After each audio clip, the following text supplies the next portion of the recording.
Here we go, another episode of Canada on the Rocks. I am your host, Fatty Kuder, local realtor with Sutton Group Ottawa. And today we are joined by one of my friends from about 20-some years ago, 25 years ago, Sandria. Well, sadly not date us, but yes. Sadly. I'm only 27, guys. I'm 22, so we've known each other since we were 2 years old. Babies. So Sandria Blinch, and Sandria, you work with Urban Simplicity. Correct. That's your baby. That's my baby. Aside from the other babies. Exactly. That are, by the way, super cute. Thank you so much. I want to know, for the audience that are watching, I want to dig in a little bit about your business. Absolutely. What is it all about? How long you've been in business, and what do you guys do? So it's an interior decor and design business. We do both residential and commercial. We work throughout Canada, even some projects in the U.S., and starting to do a few abroad as well. We do everything from new builds, complete new construction, additions, to something as simple as helping choose a rug or color change. We work with all different budgets. I have 22 staff that work with us now, and I tend to try to have a co-op student almost every semester, except for usually around Christmas time, because that one's too hectic. So give back to the community as well. And you mentioned it's both design and build at the same time. Design, build, decor, the whole shebang. So we can do full plans, renderings. So you would get them in color and as well black and white. So how to do elevations. If you're going to a different builder and you have your own builder, you'd get all the plans so they know exactly where everything goes, cabinetry, sinks, all that kind of stuff. And then we do color renderings, which I call the client renderings. And that's your northwest, east, south overhead views where you can actually feel the materials and colors within the room. So you'll see different shadings of white, what tile we're using, what quartz on a counter. If you're using hardware that's gold, nickel, if it's polished, if it's not, all the different lighting. So for a client that's less or that needs to see something more visual, it's a really nice thing to see. And it's something fun that you can also show your friends. Look, this is what my kitchen looks like now. This is what it's going to look like. It's really like, I think for design, to me, that's probably the most exciting aspect of just let's play with the colors. Let's play with the outcome. What is it going to look like before we actually do it? And it's probably the safest bet because you're doing it before you go spend the money, right? Absolutely. And it's so fun because when you're doing a project, they're all different.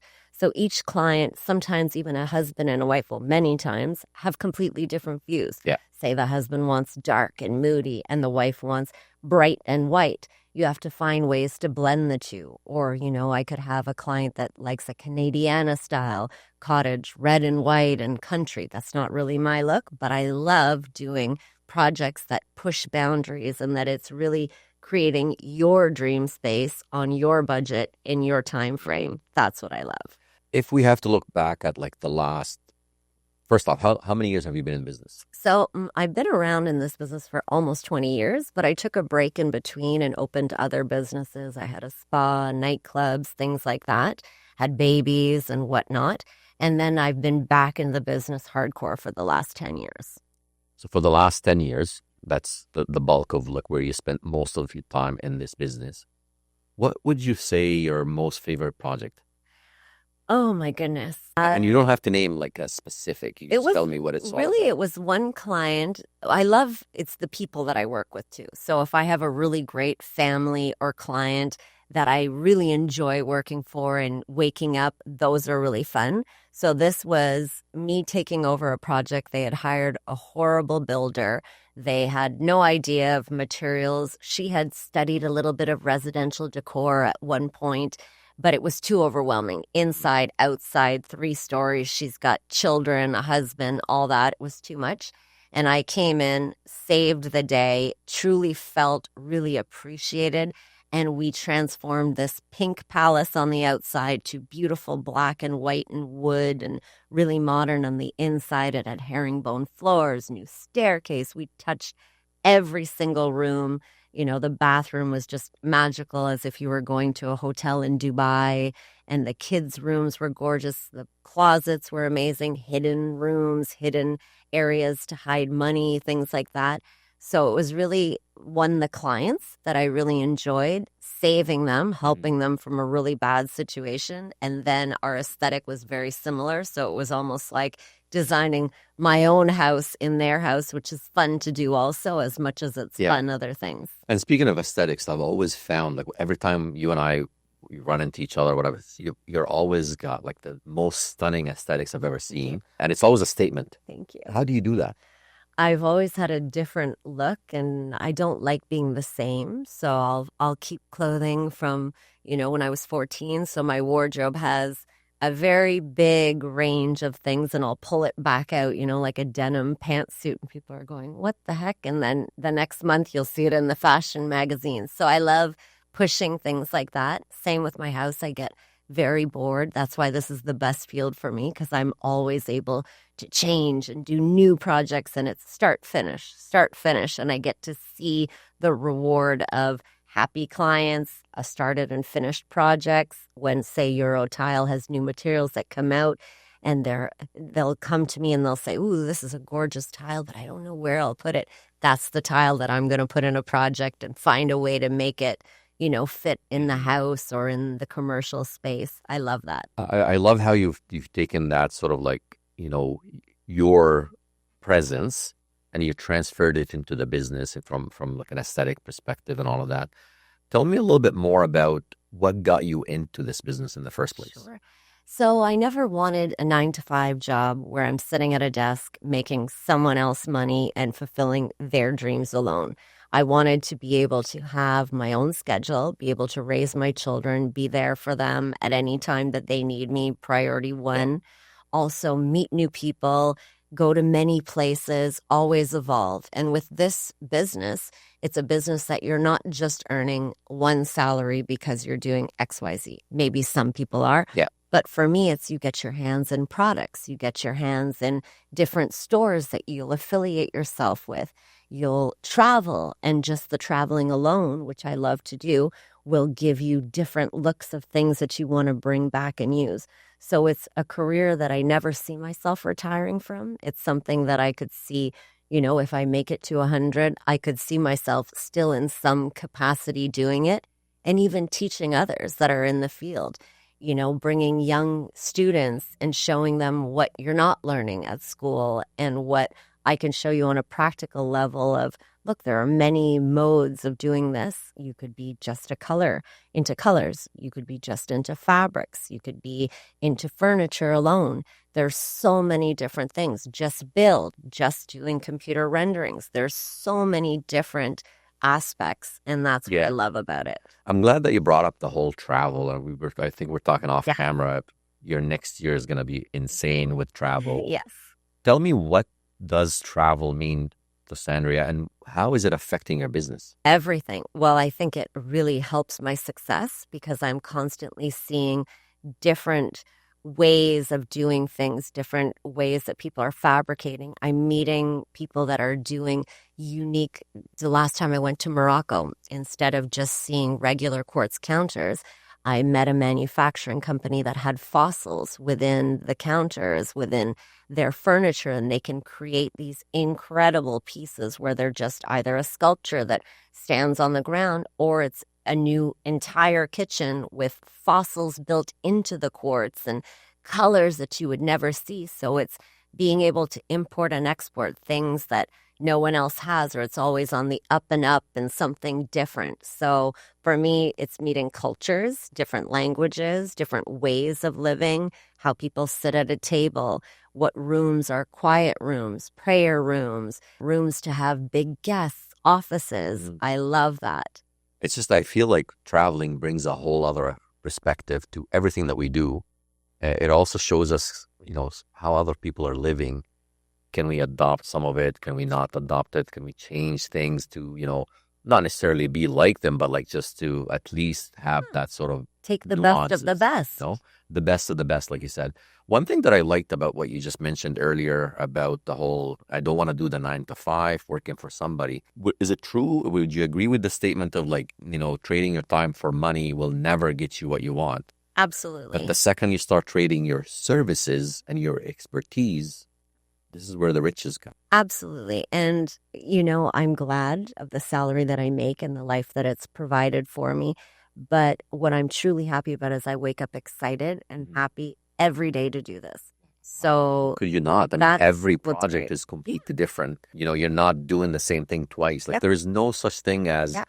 I just did this house and it's going to look like that. The other house is going to look different. I'm not Minto. I'm not going to cut and paste. No. The whole cookie cutter approach just Yeah, doesn't. no offense to it, yeah. but no. It's great if you're trying to do things on a bigger scale and like, you know, quick. The whole McDonald's thing, you know, like with the absolutely. Franchises. exactly. Yeah. But if you're looking at like something that you can call your own, Yep. it needs to be customized to you. Absolutely. That's why you're hiring a designer. You don't want to go in and say, I want this exact thing done there. You can take ideas from something that you love or a few different rooms and create something. But I tell my clients that I'm never going to cut and paste the same room that you see. I'm going to give a variance. I'm going to find something different so that it's unique to you. So if we take a look at the last 20 years, and, you know, obviously everything is different. Every project is completely new. Yep. What would you say, in your opinion, as a designer, what would you say that makes the perfect design come to life? So it's about being cohesive. It's about space within the rooms. So you want to be able to feel comfortable when you walk in. Lighting is huge as well.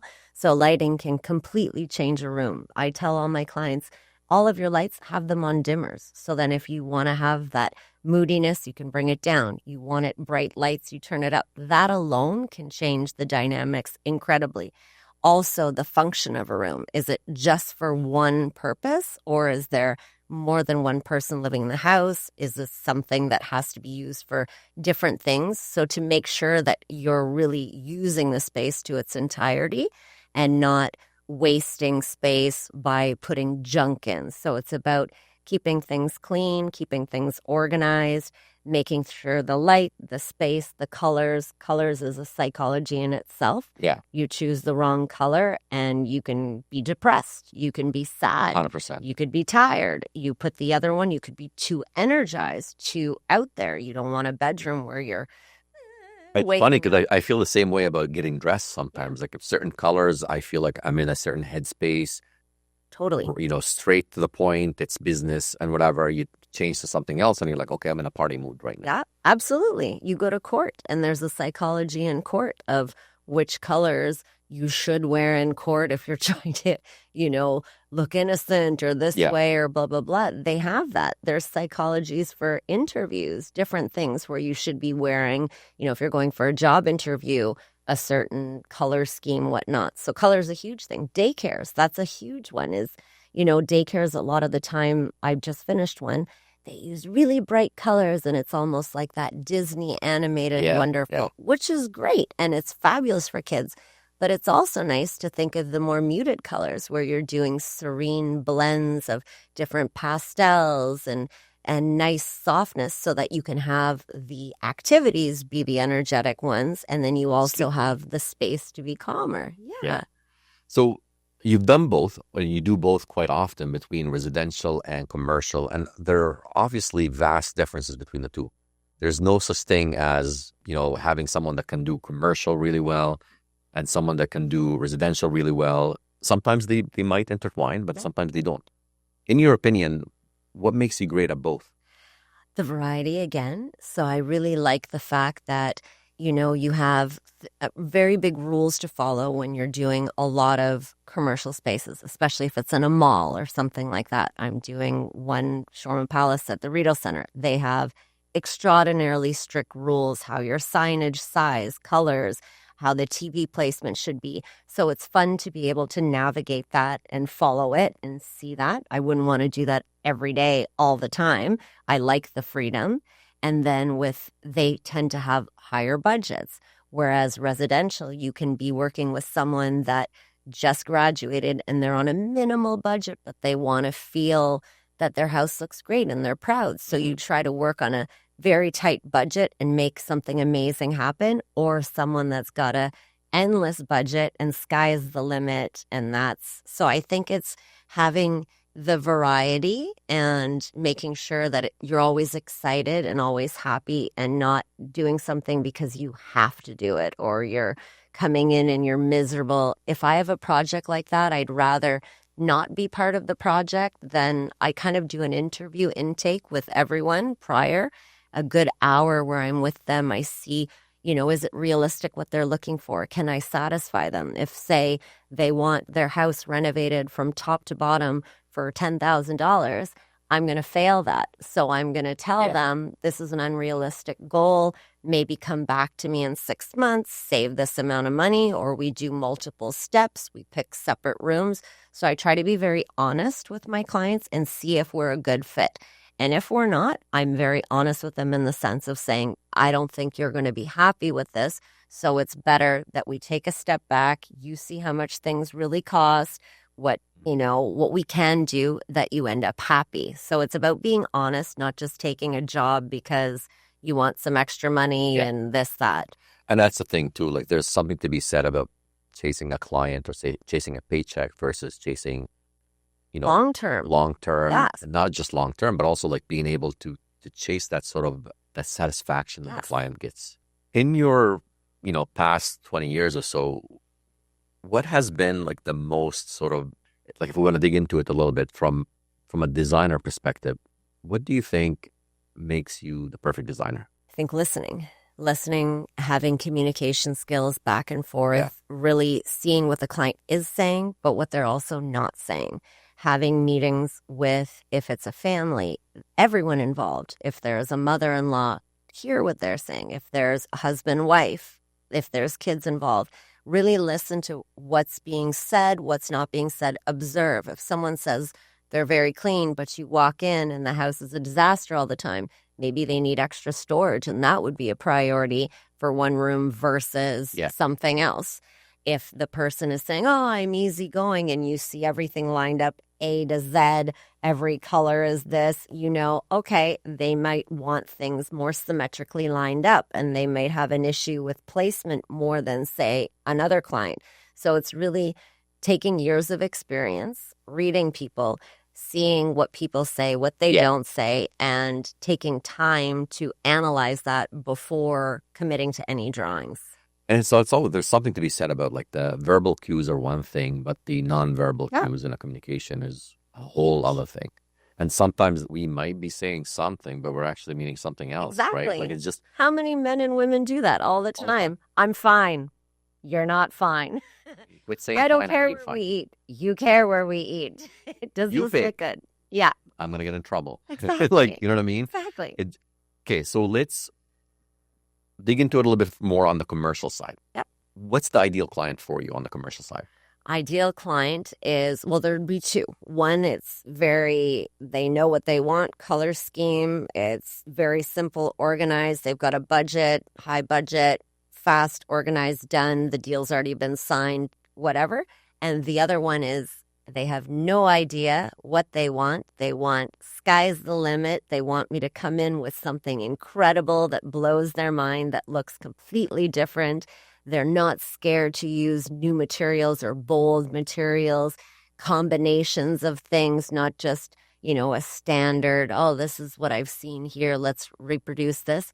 So those two would be for commercial. And for a project to be like a perfect project, what are the most 2 or 3 elements that need to kind of line up in order for you to be free to do whatever you need to do?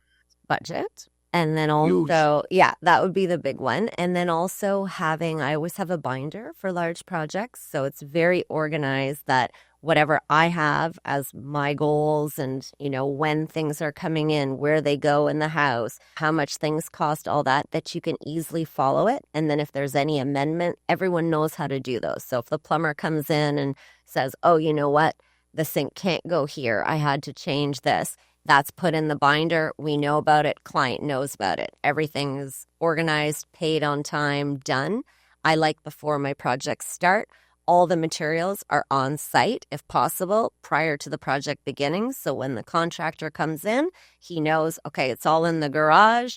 This is where this is. There's little stickies saying where that goes, or it's in the basement and you put it there. So it's having organization for simplicity getting it in and having it done. So if I hear you correctly, the three major things for you are budget, Yeah. proper expectations, Yeah. and preparation. Correct. Perfect. And that will definitely make it a lot easier for everyone to be on the same page, at least. One big thing about expectations, at least in my opinion, like expectations are basically, if we're both understanding what's expected of us, we're able to meet those expectations. Exactly. If I know what you need and you know what I need, and we clearly define those, we can clearly come back at the end and say, yes, you hit my expectations. Thank you very much. Organization is a whole other one, and it takes a good project management team or, project manager, if you want to call it that, to be able to kind of adhere to those, but in the same token, deliver it on time. Absolutely. Budget, that's not much you can control in there. It's really, most of the time, it's going to be based on the client. Yeah. And know when to push and when not, because some clients want you to push them a little further.